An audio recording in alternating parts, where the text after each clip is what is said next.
If you're queer, Nigerian, and have ever felt unsure about your sexual and reproductive health right needs, come make I give you small tea. This is the podcast for you. So grab your friends or your headphones and listen, because I did bring you people who going to help you SabiSRH. This is the SabiSRH podcast, brought to you by the Initiative for Equal Rights. A hearty welcome to you to the SabiSRH podcast, brought to you by the Initiative for Equal Rights. On this podcast, we talk about issues of sexual and reproductive health affecting queer people living in Nigeria. My name is Feifei, and to have this conversation with me, I would be letting my guests introduce themselves. So I'm going to start with you, your name, your pronouns, and what you do. All right. Hello, my name is Godwin Kalu. My pronoun is he, him. I'm the Director of Programs at the Initiative for Equal Rights. Yes. Welcome, Godwin. Hi, everyone. My name is Chizelu Emejulu. I'm a private legal practitioner based here in Lagos, and I'm the Executive Director of Minority Watch. It's so good to have you, Chizelu and Godwin, on this episode. We like to keep it cool. And in keeping it cool, we always want to talk about things that people really want to talk about.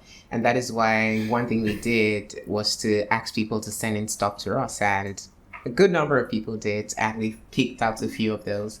And what I'm going to do is to read that to you, because it's going to be the basis of the conversation that we're going to have. Okay. Are we good? Yeah, we're good. Fantastic. Sure. All right. This one says, "Hello, Sabi gang. The last time I went to the hospital for health scare, the healthcare provider profiled me and threatened to hand me over to the authorities. It's been 4 months and I have not visited any medical facility. I'm really curious to know if there are any policies or laws that are barriers to health access, or even encourage access to health for queer Nigerians, so that I don't chicken out when I can stand up for myself and demand care." This is not the only person who's going through this. A lot of queer people have had experiences in medical settings. And that is why on this episode of the podcast, we would be examining the legal and policy frameworks that affect sexual and reproductive health rights for queer persons in Nigeria. We'd also have like an overview of these laws, look at advocacy, the successes that have been made so far, and also discuss on the best campaigns to help us with sexual and reproductive health policies here in Nigeria. So I'd like us to set the stage about access to healthcare, and I'll start with you, Chizelu. What are some of the common barriers that queer people face when they try to access sexual and reproductive health services? All right, there are many barriers, and I will begin by stating the obvious, which is the restrictive laws that we have, especially the law that criminalizes sexual activities, consensual sexual activities between persons of the same sex, right? So this barrier is in terms of if someone goes to the hospital, for instance, the fear is that what they want to check up, what they are presenting in the hospital, may be an evidence of such sexual activity that is prohibited by law, and that the health providers could use that as a basis for calling the authorities on them, as you just rightly pointed out in that question, right? But that's the first barrier. And the second barrier will be what I call the barrier that comes from an expansive interpretation of what the law actually is, right? Individual people trying to expand the law beyond what it is. For instance, if you look at the penal code and the criminal codes, it specifically criminalizes the sexual activities I talked about. And then if you look at the SSMPA, which is the more recent legislation, it criminalizes same-sex marriage, obviously. It criminalizes queer organizing, right, and things like that. But it does not, it just stops there. But then people in their minds try to expand the law beyond these things I have mentioned, so that every other expression is seen to be a crime. And that is what plays in the minds of both those that come to the hospital to seek medical services, and even the healthcare providers themselves. So they try to, just by being queer, they think that there's a legislation that criminalizes being queer, which is not the case, right, in Nigeria. So because of this expansive interpretation, it's a barrier in itself, because those that want to take advantage of these medical services are not taking it for that expansive understanding, and health caregivers, right? But then I want to look at the positive sides. There are actually legislations that support everyone, and everyone includes the queer person, right? So there are all those. We'll get to that. We're going to get to that, yes, because I'm so eager to get what those legislations are.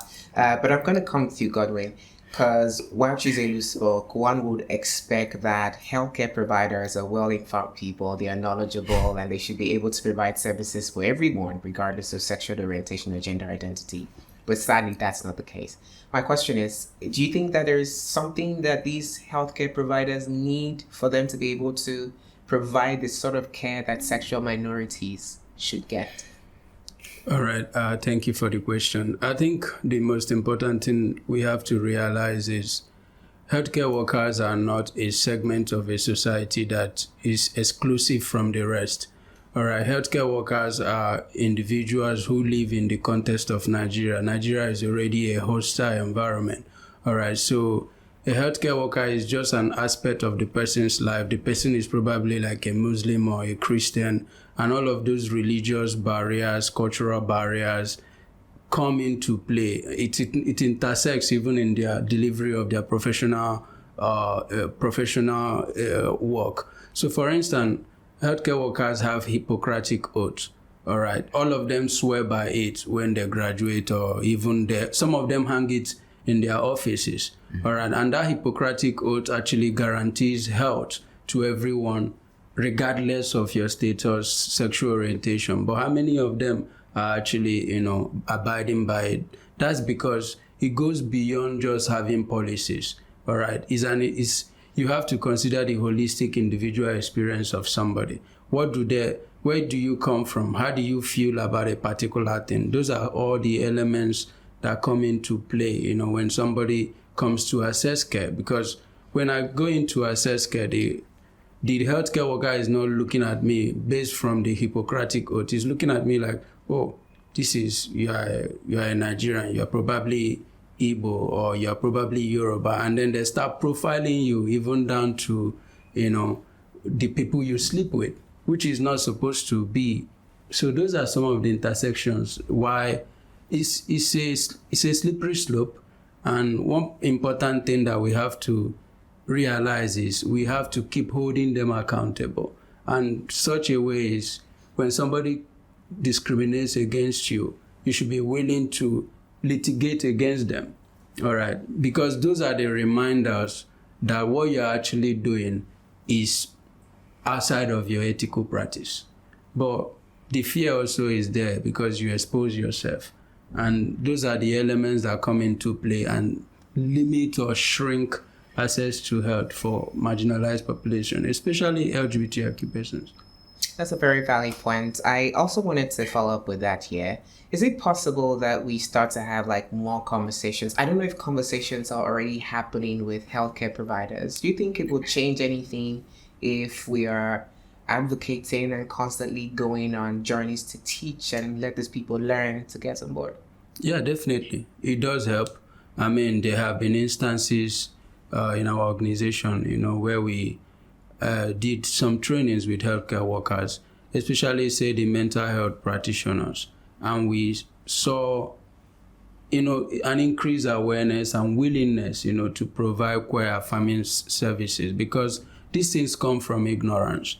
And most people actually, even the healthcare workers, don't realize that they are ignorant of certain things. So the more we talk to them, the more we advocate, definitely things change. So we have allies now who we could refer people to, go and access care here. And they go there, they receive services, but it's just like little drop of water. And these people move as well. Healthcare workers, mostly that are friendly now, also live in Nigeria. And we are left with those people who are very homophobic. So it also plays a role. But definitely advocacy is a good step to go. Thank you so much. I want us to look at this from policies and also other legalities as well. And I'm not even thinking of this from the maybe the perspective of gay or bisexual men. I'm thinking about this from the angle of LBQ women. Can we look at this with abortion laws that we have? Are they very favorable? I think Chiseli can speak about it. Oh, definitely not. They're not favorable. So the abortion is clearly illegal in Nigeria. The only exception will be where the life of the mother is in danger.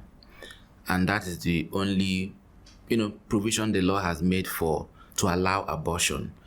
And we know that is a very terrible thing to ask a woman to continue a pregnancy to term, regardless of how the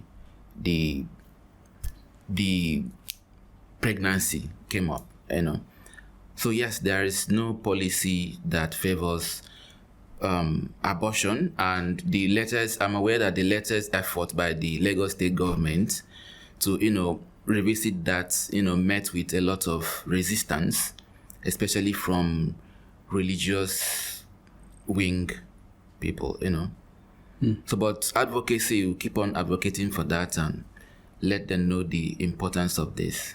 So how bad does it really get? How do these policies that exist to criminalize queer people make it hard for them to actually access sexual and reproductive health services? I think most times when we talk about these things and we sort of limit it to queer people, it makes it look like it's a special right that, we are asking for. But the truth of the matter is, Nigeria is a very repressive country. Whether you are queer or heterosexual, it doesn't really matter. So the truth of the situation is there is a restrictive laws for both cisgender women, lesbians, bisexuals, or whatever. It doesn't matter how you identify. All right. For instance, the abortion law that he talked about, that Chiselu mentioned, it's not just the abortion alone. It even translates down to contraceptives. All right. Exactly. So you can't have access to contraceptives. You can't just walk into a clinic and then tell your doctor, I need contraceptives. Even down to the point of you trying to buy a condom as a person. All right. The perceptions you even get when you walk in to say, please, I need condoms, is appalling. And then down to even our educational systems. All right. You realize that while other countries are having like comprehensive sexual education in secondary educations for adolescent girls and young people, in Nigeria it's not that way. All right. My experience as a peer educator in Delta State during my training, we were categorically told not to talk about, sex. We only preach abstinence. All right. You say abstain. You don't talk about sex. You don't talk about condoms. That is how bad it gets. It's even to the point where if you're having a conversation with your partner and you mention sex, it's almost as if you said something like that is a taboo. All right. Those are how these things run deep. It's not just the policy alone. In paper, Nigeria might say they have like maternal health care and comprehensive maternal whatever, but the implementation is very hectic. We have the Violence Against Persons Prohibition Act. All right. How much is implemented? All right. There are people raped every day. Who is looking after them? Even if you are raped and you come and say, I need to get an abortion, the government will still deny you. And then you are put in between, carrying a child that reminds you that experience that you went through. So it's so when we sit and say, well, how does it affect queer people? I think the general thing should be, how does it really affect Nigerians? Because nobody is really living their full sexual health or right. Nobody is experiencing it. I can't even kiss, like heterosexual, I can't even kiss comfortably in public. Yeah. It's more like we live in a country where the government or the policymakers are more interested in keeping traditional conservative values alive at the expense of real human beings, living human beings. So even if it kills people, it does not matter. Just keep these values, because we want to present a certain way. We want to present that we are more godly than people in Rome, right? We have these values. But we don't even have the values. Look around. I keep on telling people, when they say things like this, I tell them, look around you. Look around your environment. Where is the impact of all this religiousness, all the conservative value you espouse? Look at, is it fraud? Is it you can be you just go to the internet and you get defrauded everywhere. So it's just the opposite. I think it's time for us to water down these so-called religious and conservative values and look at the lives of real human beings and consider allowing these values to die. Deliberate. I use that word advisedly. So moving away from all of that, I would want us to circle back to something you mentioned earlier. Why we may not have policies that are favorable. There are some policies that are also favorable. If you could speak on that, it would be very helpful. All right. So we have the HIV and AIDS Anti-Discrimination Act of 2024. And that act was, passed while Nigeria was going after the gays. At least there was a good law that came up in that year, and it prohibits all kinds of discrimination against people living with HIV. So the discrimination includes discrimination in the workplace, discrimination accessing services, publicly provided services, and even all kinds of. It also protects getting people's data without their consent. So testing them without their consent, and it also gives the employer the only reason why you could get somebody's HIV status is for the purpose of protecting the person, giving that person the medical services that will help him live his life as somebody living with HIV.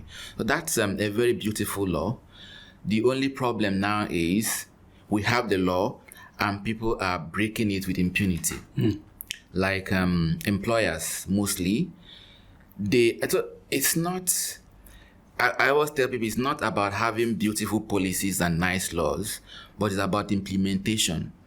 And we know that employers are first-class brains. They are good brains. That's why they even started the enterprise in the first place. So that they ought to know, and in a position to know about these laws, but they still don't respect these laws. And I have a matter I'm doing right now currently, and one of the arguments is that they have extensive policy in place in their company in favor of people living with HIV, and yet you dismiss somebody living with HIV, right? So it's not as if they don't know that these laws exist. They know they exist, but then the biases, right? That long held bias, that HIV avoid. So no matter how beautiful the law is, no matter how sensible, that is automatic for them. So we need, as Godwin pointed out, we need to litigate these rights that are protected by law. If we don't, these people will keep on getting away with it. They do these things with impunity, even though they know what they are doing. So there has to be a mechanism. You have to be the people that are at the receiving end of these violations should speak up, ventilate in court, and litigate these rights. I think that's the way forward. Thank you very much, Izelu. The HIV Anti-Discrimination Act of 2014 is one that we have now. Godwin, I want to put some power in your hands. So just imagine like you're a superhero and you'd want to create a policy that actually would be favorable for people to access sexual and reproductive health rights services. If you had the power, what policy would you put in place? And why? Okay, I think for me, I've always been an advocate of expanding the grounds of discrimination in our constitution. All right, so one thing is when you look at grounds of discrimination in Nigeria, it's like looking at ethnicity, sex, and then maybe you say religion, it mentions statuses, but there is no clear cut.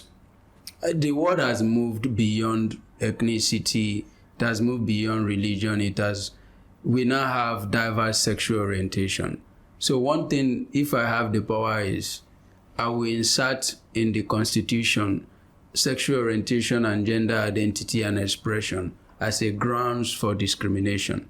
And once that is in place, it sort of now empowers you. Most of all these penal code and all these SSMPA will no longer be a grounds to sort of discriminate somebody, because once it's tied to SOGI, the Constitution has already, prohibited that. So I'm saying that because, sometimes when people say, oh, why can't we repeal laws?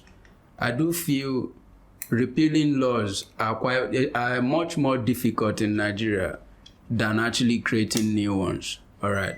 There are instances where these have worked. When we take a case study like Namibia.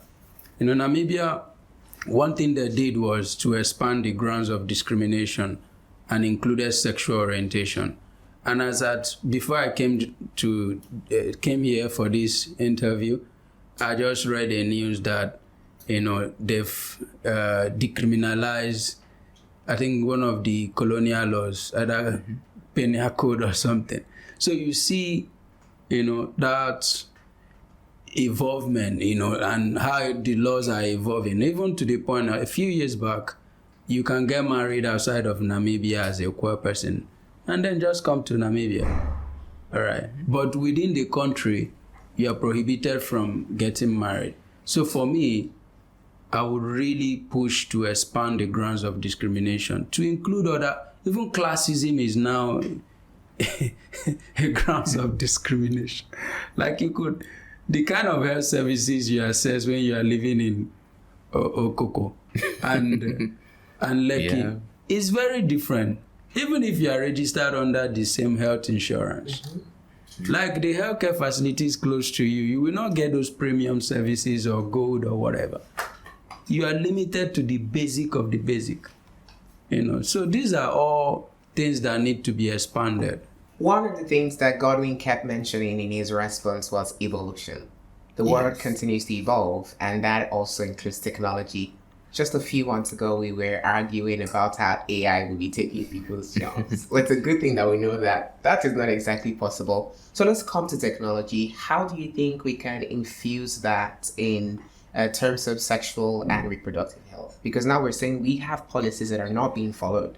How do we sort of cut corners by using technology to facilitate access to sexual and reproductive health? I would think as somebody in this space, we should leverage on that with our advocacy. For instance, this what Godwin talked about, policies. I'm thinking that we could consider, kind of publicize these wins and get it out there, because we have the laws that protect people's rights, and then we have people that are violating it, and then we have a few cases that have gone to court, and these cases resulted in a win. But how many people know about it? How many? So if we decide that our advocacy, we are going to utilize this technology and say, okay, once these matters go to court, because I'm going to speak as a lawyer, right? We begin from day one to talk about this. And then talk about, something came to my mind, how about we talk about boycotting the services of these service providers, whatever it is you produce. If you're a service provider, if you sell goods, we think about boycotting your services because you discriminated against somebody living with HIV. We say your services, tell people don't go to patronize this person. That's technology that will help us, know about these things. And while these cases are going on, people know about it, and if there's a win, people know about it. That's what is going to eventually lead to these things finding their way in the Constitution.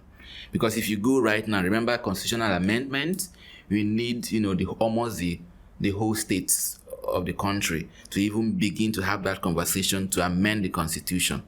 But if we normalize this, that cases are coming, people living with HIV are going to court, and we are publicizing it, and we are telling people don't even patronize them, their services, and then when there's a win, I think that's the way to leverage on these new upcoming technology. And All right, Godwin, so I'd like to get your perspective on how we can use technology to improve access to sexual and reproductive health services for sexual minorities. Interesting. I think when Chizelu was talking, one thing that occurred to me is actually, it might sound like I'm being petty, but we need to really start calling people out using technology. And for instance, most medical health practitioners, most of them want to japa. All right. So if you go to a hospital and a doctor discriminates against you, you call the person out on social media. Yes. And by the time they are vetting in the person, to travel to practice in all these developed country, the thing comes out that this person is has a history of violating people's rights. Violating people's right. So we do need to start calling people out, calling authorities out. There are instances where everybody really wants economic power, So when you attack the right of a queer person, we attack your source of livelihood, by calling you out using technology. It might seem like it's not effective at the beginning, but trust me, it piles up. There has been instances where people, were refused visa because there was something discriminatory they said on social media, all right, about queer people or about anybody really. You see, there are instances where people lose their job when they've abused people's rights in Nigeria and then go to UK, and then the history comes out. They tell them that's not how we do things here. Mm-hmm. And for this kind of history you are not suitable for this role. So we need to start calling people out. And remember, while we are very religious in Nigeria, we also hate to be shamed publicly. So we need to leverage on that as well. Hashtag name and shame. Precisely. Yes. So I followed the work that you guys do at the Initiative for Equal Rights and how you ensure that people are able to have access to sexual and reproductive health services. If you could tell us just briefly about the work that you do. Okay, so at TS, we have a one-stop shop, where we provide access to comprehensive sexual health. And that includes HIV services, mental health services. We have, because even having a place to converge is also part of sexual right.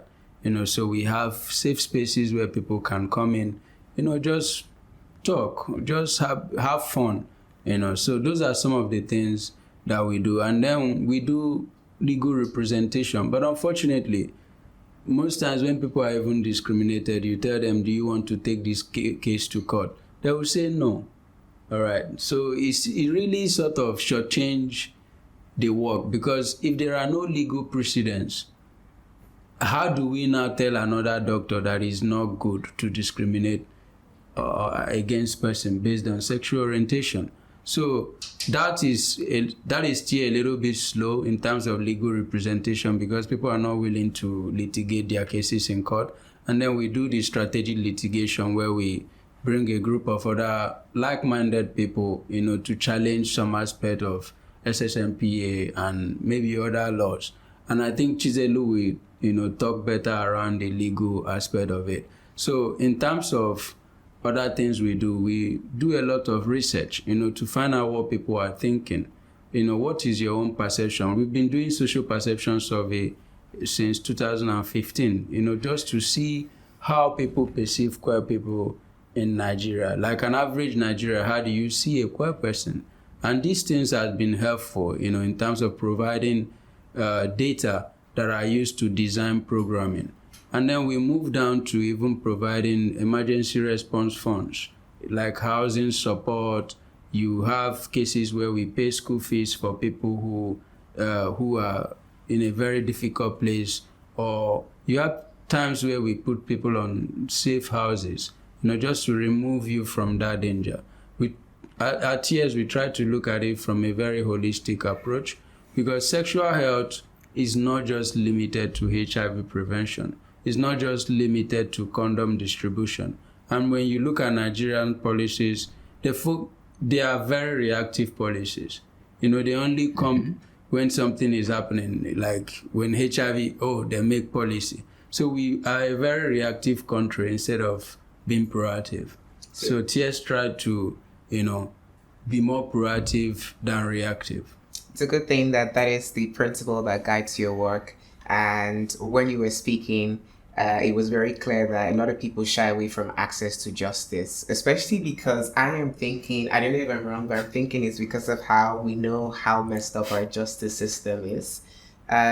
We all have to collectively do the work. And I just want to ask, and I'm going to start with you, Chizelu, what steps can we take as a people, as individuals, as communities to advocate for better? Because at the end of the day, that's what everybody wants. Yes. Well, we have to take the action. There is no manual to this. I used to tell people that if you don't take this step, because it's happening to you, you want to be protective of your image, it will happen to some other person. And guess what? It happened to you because somebody else before you thought the way you are thinking now. And that's why you are here. So I think that it's for the steps, there needs to be some courage, right? The first case that we went to court, I would say this was successful, was the case of the trans woman. That would be the first time a trans woman could come into Nigerian court and testify in open court against a cisgender man about what this cisgender man did. I think that would be the first time in the history of this country. And, we are privileged that minority was to represent us. So what I find very interesting in that case is that, number one, it has never been done before. And yet this individual took the bold step to do this, go to the police station, get doubly harassed. We have to speak to the police, convince the police to get to the court. And then we even face the issue of, should we let the court know her gender identity, or, let the prosecutor know, because the prosecutor thought this person was a cisgender woman or from the beginning. Until we decided with her consent to let the prosecutor know. The day we told the prosecutor, there was a darkness that passed through his face. He couldn't believe it. But then he said something which we didn't expect him to say. He says, whatever be the case, that he's going to do his work according to law. He's not going to add or subtract. That's coming from a Nigerian government official, judicial officer, is good. And then the second one was the magistrate herself. So when she testified that, this person even demanded sex and I gave blowjob, and the magistrate looked at him with judgment in her eyes. And the magistrate respected her pronoun from the beginning till the end. Right? But we couldn't foresee this because everybody's afraid. So the point is, if you dwell on your fears, you don't know about the good things waiting for you. So I believe that man could have been convicted if the matter has proceeded, the trial has proceeded to its conclusion. But because they begged, they wanted to settle. And of course, that was our first debut in court, so to speak. So we agreed to settle out of court. But then even the pronouncement of the magistrate at the end of the proceedings showed that she understood what is going on here. She said, if something is not for you, don't go for it. But don't go and pretend that this is it, and then you lure people, and then you violate their rights. Beautiful pronouncement.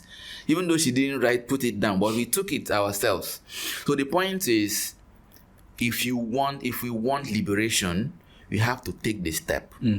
You have to take the step, not the other person, because that's what we think in this community. It has to be the other person. Yeah. I need to safeguard my image. That's also what we find when we litigate HIV rights, the rights of HIV, people living with HIV, as Godwin says. When they come to TS and TS wants to litigate, they say, no, I don't want to do, because I don't want you to know about my status. Yeah. This is an opportunity for you to come out. Sorry, I'm not trying to force anybody to come out, because that's what it's sounding like. But this is now an opportunity for you to use your experience to advance not just your own cause, but the cause of the whole community and the country at large, everyone in Nigeria at large. So we are not saying be a hero or be a martyr or be a sacrificial lamb.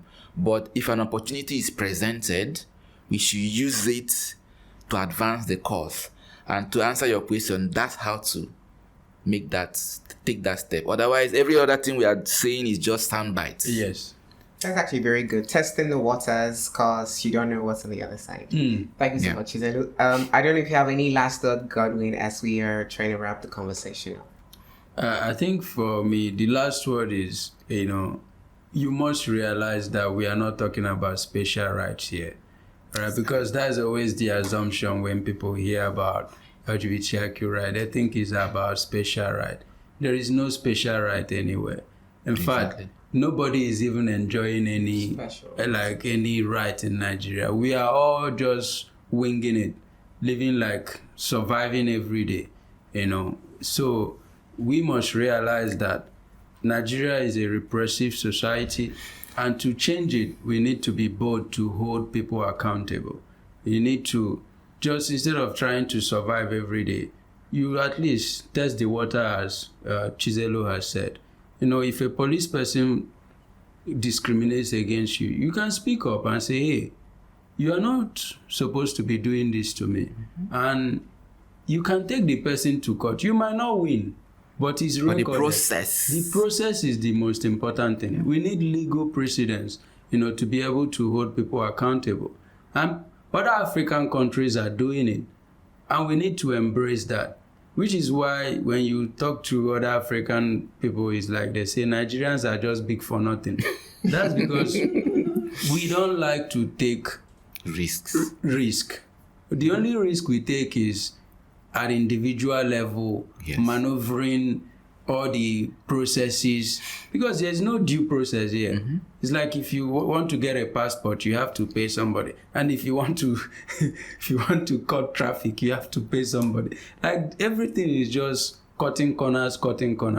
So we need to learn to take the due processes and try it out. It's only by doing that we see things changing and evolving. People will begin to see, no, that doctor was taken to court and it was not easy for him, you see. And it builds up. So definitely we need to be more bold. We need to push the boundaries and litigate, not just as a queer person, as a Nigerian. I want to elaborate on something you said about there's no special rights, right? So at Minority Watch, we are very intentional about what we say about. We don't say LGBT rights. We say the rights of LGBT individuals or persons. Because when we say LGBT rights, it looks like it's a special right that is different from. But if you say the rights of LGBT persons, it indicates that it is just the rights that everybody else is enjoying that we are saying, can you please apply it to these LGBT individuals? Yes. So there's no special rights, and I agree with that completely. Thank you so much, Chizelu, and thank you so much, Godwin, for being here. It's been a very fun conversation. There are resources that can be found, and you can access this if you visit www.theinitiativeforequalrights.org. You can also be part of our social media community, TS Nigeria, on all social media platforms. My name is Feifei, and this has been the SabiSRH podcast.